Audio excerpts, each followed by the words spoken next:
Have you ever imagined what it would be like to be ran over by a pickup truck? How about being unable to walk for a full year after? What if a drastic surgery was your only way to walk again? Would you take that chance? Hello everyone, my name is Travis Blasberg and I'd like to present my TENS EMS belt. This belt represents to me the hardest struggle I've dealt with in my entire life. In my speech, I intend to inform you on my experiences dealing with pre- and post-back surgical pain and how I've overcome obstacles and continue to excel. My first topic in my speech will inform you on the circumstances of how I came to be in this situation. My second topic consists of how I dealt with my pain until I ruptured my spine, leaving me unable to walk completely for a full year. Last of all, I will describe the hardships and struggles of what I went through to be approved for surgery, the long and hard road to recovery, and reacclimating myself to everyday life. Let me begin my speech with informing the audience just how I came to be in this situation. During my senior year in high school, around the end of 2008, some friends and I decided one night that while we were drinking, it would be a grand idea to go and tie this mattress that I had found to the back of my truck. We then drove out to a secluded area near Webb Middle School in Garland, tied a rope to the mattress, and then fastened it to the bumper of my truck. I then continued to drive around while all my friends took turns riding on the mattress, except for me. I had had enough being left out of the fun, so I insisted upon one of my friends letting me take a turn to ride and handed them to the soberest of us. It was finally my chance to ride the mattress, and my friend Dallas was going to accompany me. However, my keys had been swapped around and somehow found their way into my friend's hands, who was the most intoxicated of us all. Dallas and I were not impressed with the speed at first and began shouting for the driver to step it up a notch and get some velocity. We began accelerating to speeds up to 35 miles per hour, which on the mattress felt a lot faster. Suddenly, without warning, my friend Michael, who was driving, swerved and made a hard left, then continued to execute a hard right, unaware that he had just sent the mattress veering towards the truck's path. Dallas screamed in an inaudible sentence that seemed to be saying, "Look out, jump off," but by the time I looked to see what he was talking about, it was too late. I felt like a frozen deer in the headlights of a car coming at me full speed.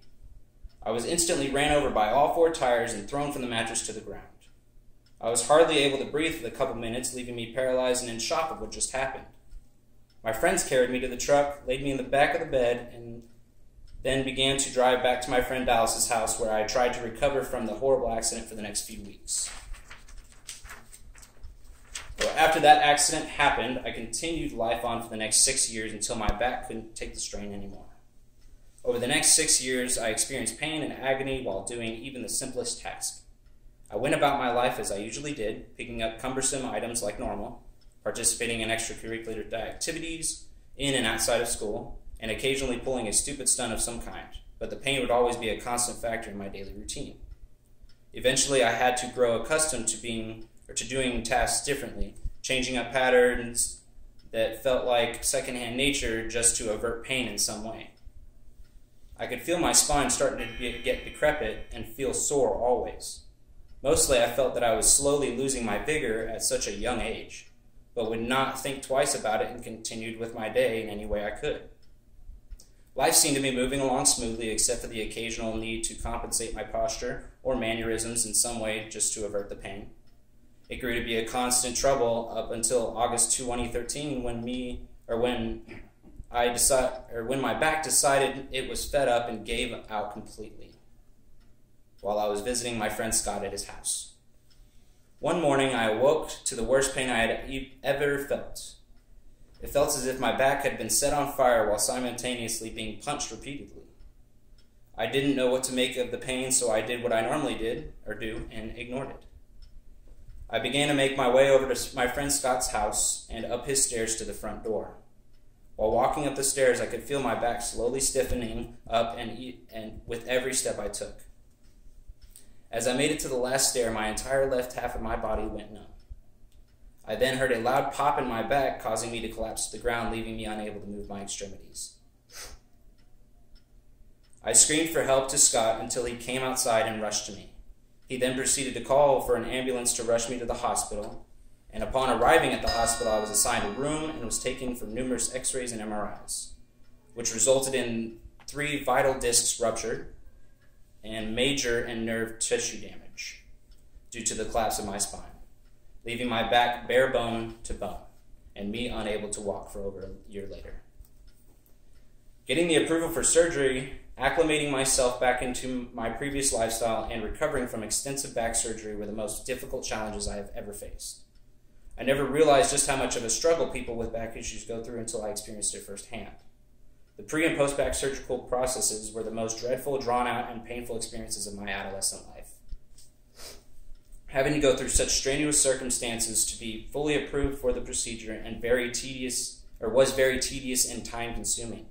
Numerous types of procedures, such as lumbar steroid injections, painful injections used during a discogram, and countless days of physical therapy just to be considered as a back surgery patient. Being unable to walk during the entire process made it even more difficult to fulfill the requirements necessary for surgical approval. These multiple procedures are used to narrow down the section that requires surgery and determine just how extensive the damage is. Even after the whole process was completed and I had been approved for surgical procedure, only marked the start of my terrifying and horrifying journey.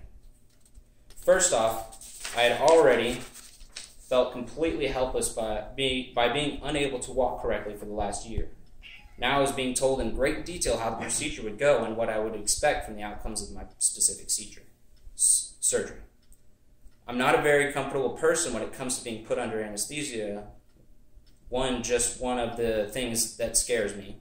But mainly it was the possibility that surgery wouldn't help or I would not wake up from anesthesia at all. All common things that occur from what I was told, yet I was still terrified. Even though I had become accustomed to pain in many ways, the only comparison to the pain of surgery was from the first day I ruptured my spine and was left unable to walk correctly.